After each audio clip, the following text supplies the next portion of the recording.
That's a beautiful version of When Love Was Born. And I'm not sure what you see from the seat, but when it's right in front of you, and you wonder why the video starts out with this great big abandoned oil tower or water tower. They're singing inside that tower.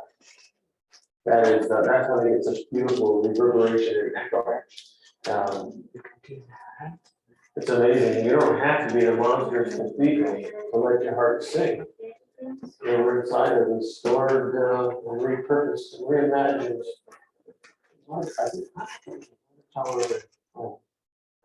Oil tower. I know we have some old ones kicking around. This morning's scripture reading, gospel reading, I guess you would say, comes from Luke. Luke is the one that biographs a lot of Jesus' early years. And today's passage is the only passage that covers Jesus when he's in his youth. So today's passage is Luke 2:41 through, I believe it's 54. 52.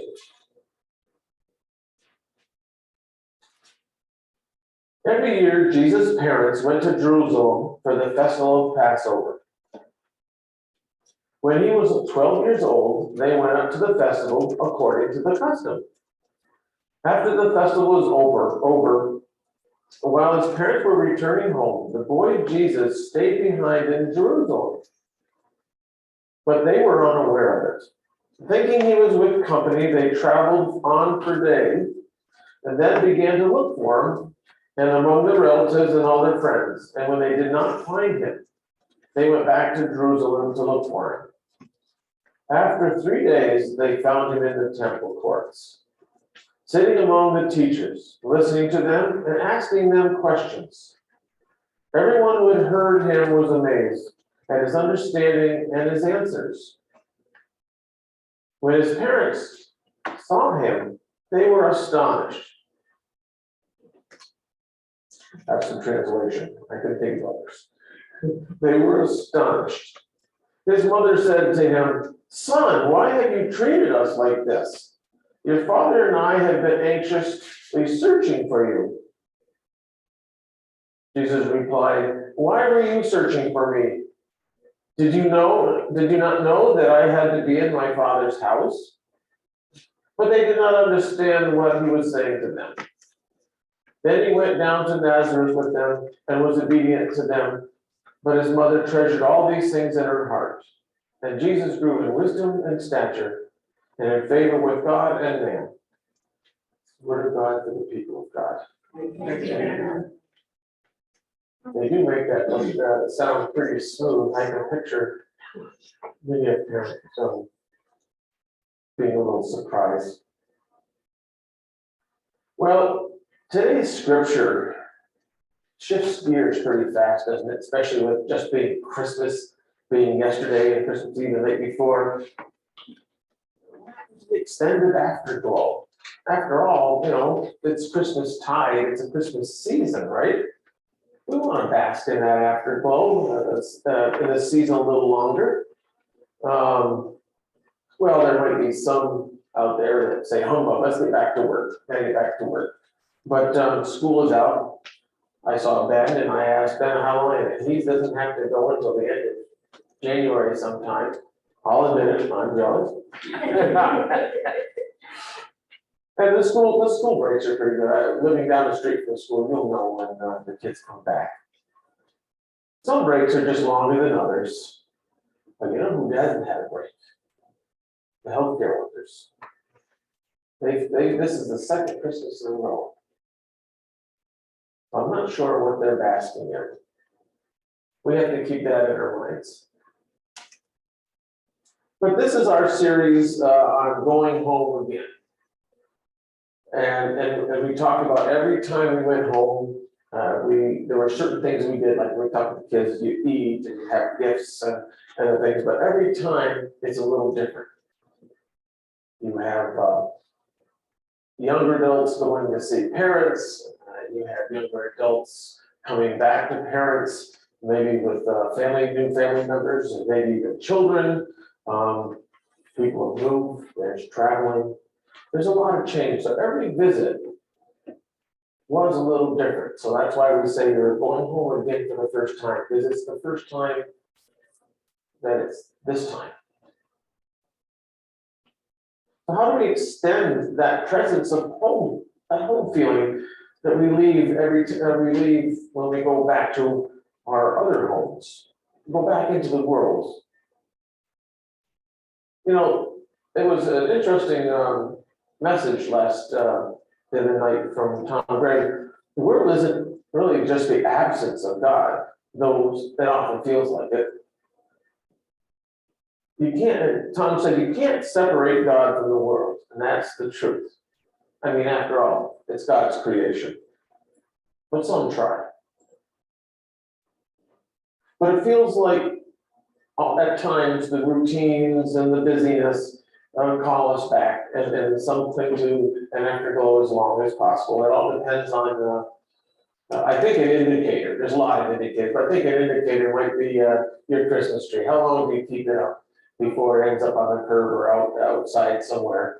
Even that indicator's changed now that we have a lot of artificial trees, but some people will only put trees up right just before Christmas. Our tradition is we usually take on New Year's morning, when we finally get up, we take the tree down or at least start on decorating the tree. The needles pretty much push on us. But it feels like those times and those routines do push us and to do it. But we still want to keep some of that hope, the joy of the Christmas season going. Now, Billy Graham mentions the mountaintop experiences, and that's what I think Christmas and several holidays are. Mountaintop experiences are a great place to experience views, perspectives, and inspiration. But he says, fruit is grown in the valley. And Jesus gives us so much training that we must bear much fruit. And he says, feed my sheep. So what do we get from these views? What do we get from these Christmas experiences, these other holiday experiences that we don't get? What insights can we get from it? From this passage today, it jumps ahead 12 years. And just to give you a heads up, we didn't put that away. We have the wise men coming, and that will be next week. And I'm going, wow, nothing like back and forth. It's almost like a soap opera. So today, in our Christmas mood, in our Christmas tide, in our attempting to hold on to some of this joy of the season, what can we get out of this passage? It almost, in modern terms, it's almost like a Facebook video or TikTok where someone's going, look at Mary, Jesus, what are you doing there? And then posting it on Facebook or TikTok. I think that's what it would be. I'm kind of glad there wasn't anything like that.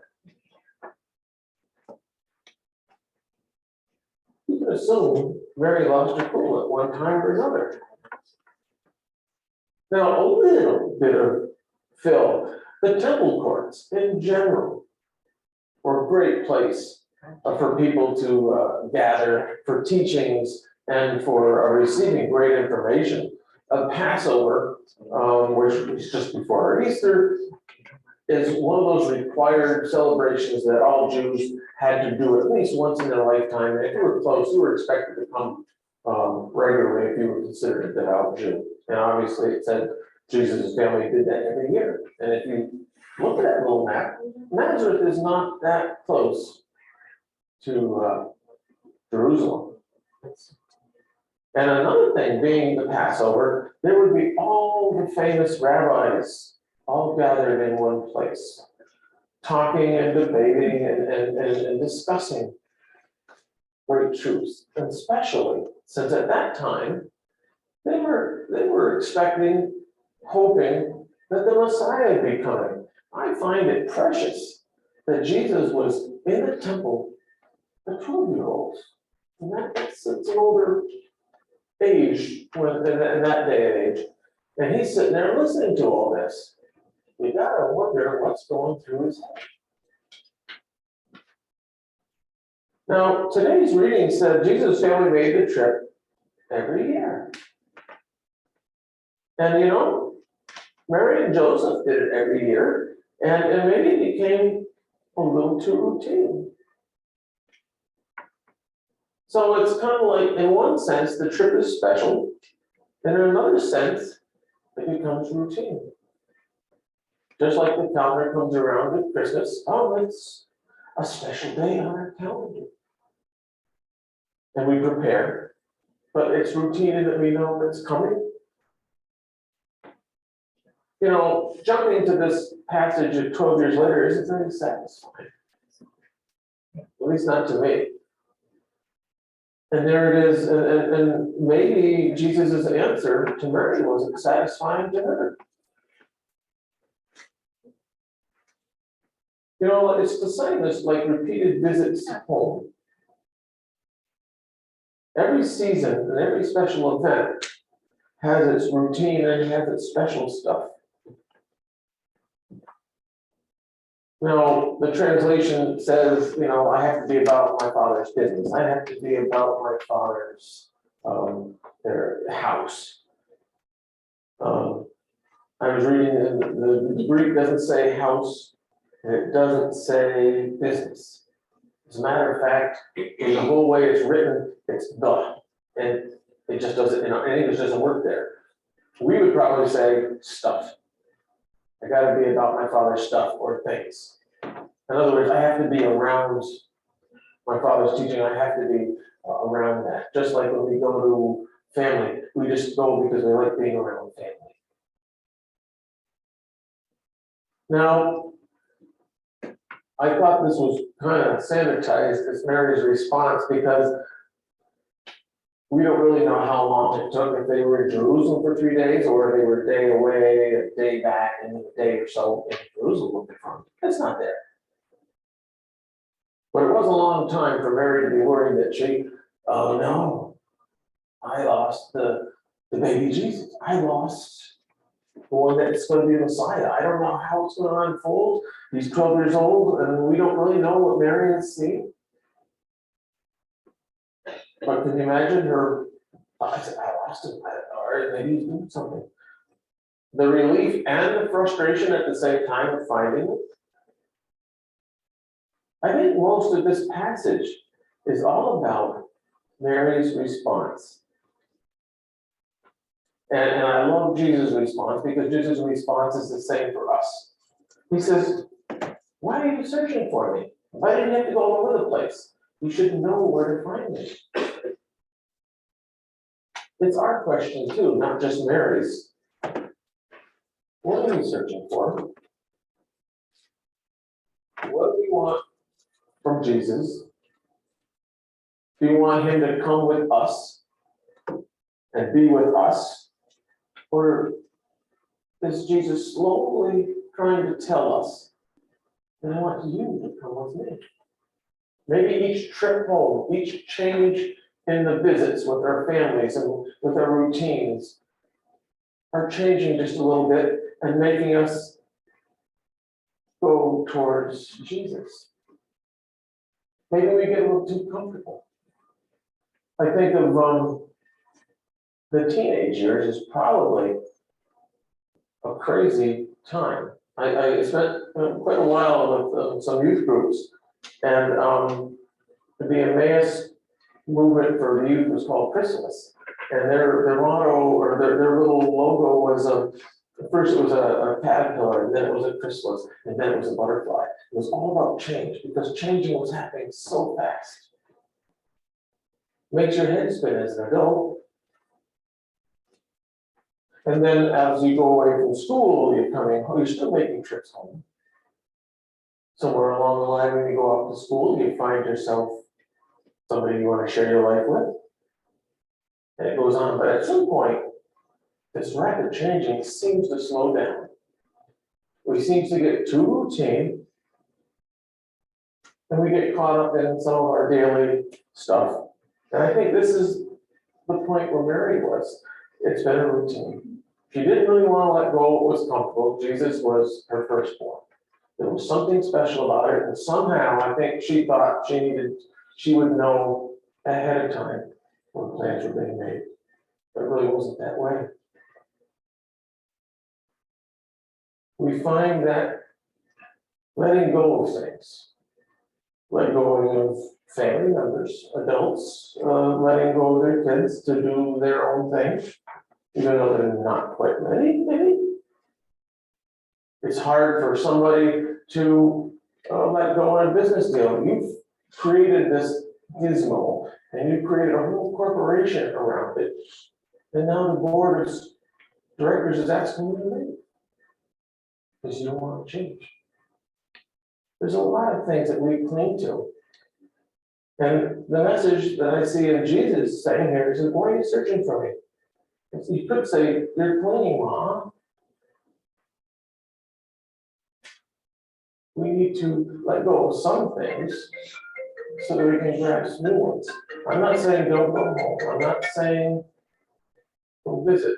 I'm saying, what do you do when you go home? We start out by, well, we always eat. We always eat, and we always tell stories of things going on. And Mom's still sitting there saying, I never knew that. I never knew that. I wish I didn't know that. You shouldn't have told me that. Those type of stories. But then if you're there long enough, you just start sharing neat stuff. You start sharing joys. What's in your life today? What's in your hopes? And that's the business that Jesus is talking about. Searching for when we go back home. What is driving us? Why is there a sense of lostness? Maybe not at the really young age, but when you start leaving home and start going further and further and coming back home, at least for me, I think I've never put it in that words, but there's a sense of lostness because you got a lot of unknown ahead of you. And I suppose that can change all the way around full circle when you're a grandparent. You like living in the past because you don't really know what's in front of you. But through it all, it's the relationships. It's the searching for Christ. What are you looking for? We have to be about God's business in our own lives and in our family lives. And that's a hard thing, and that's why it's done year after year after year of visiting, of friends. I dodged a lot of school reunions. The 50th is coming up pretty soon. And they were saying no. And I think, no, maybe I never went to any of them. Maybe this year or this coming time, I'll go. I don't know.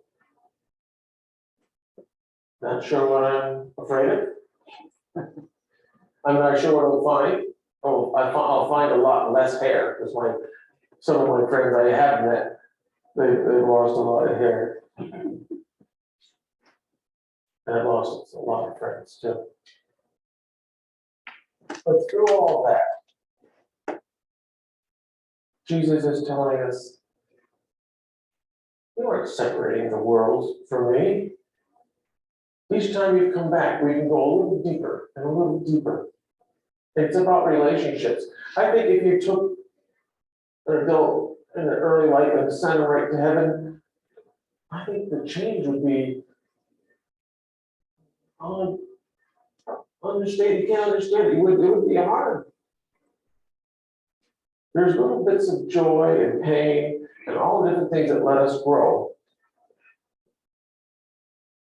And talking to my mom on her 92nd birthday, she was talking about things like that. Like, it's going to be a Christmas, it's going to be a special event way in the future. I'm going, you don't know. And she's looking at it excitedly. I think that's neat.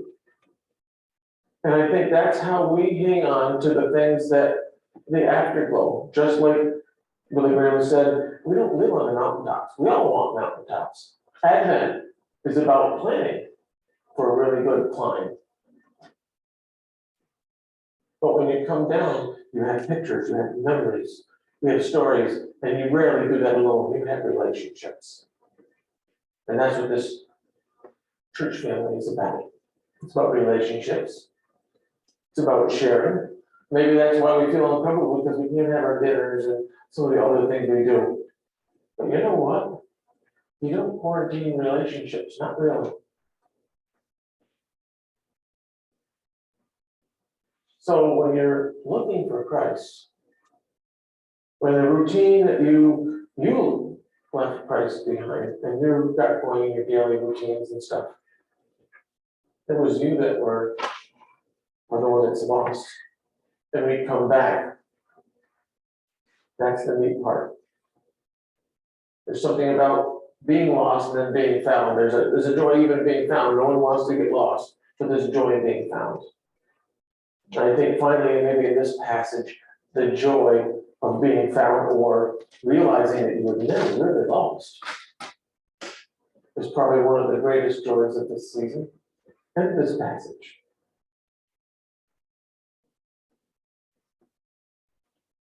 And after pages of notes, I really don't know how to end on this, but to say Merry Christmas. To enjoy the glow as it fades away, and before it's gone, count your blessings and count what's different each time you visit now. Find out what's different this time than the last time. And then start maybe your next Advent and planning will be a little different. That's good news, and that's the gospel. Amen.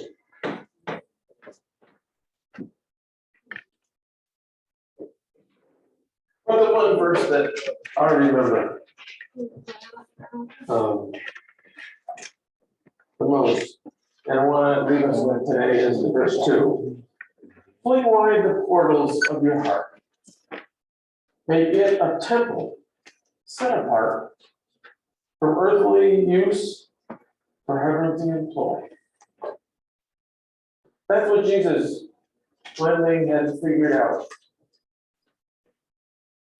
And each time he went through the services and the routines, it struck him. They got to the point where he had questions, and he asked questions, and he stayed, and it's just like family gathering when you're telling stories and you're talking about family history.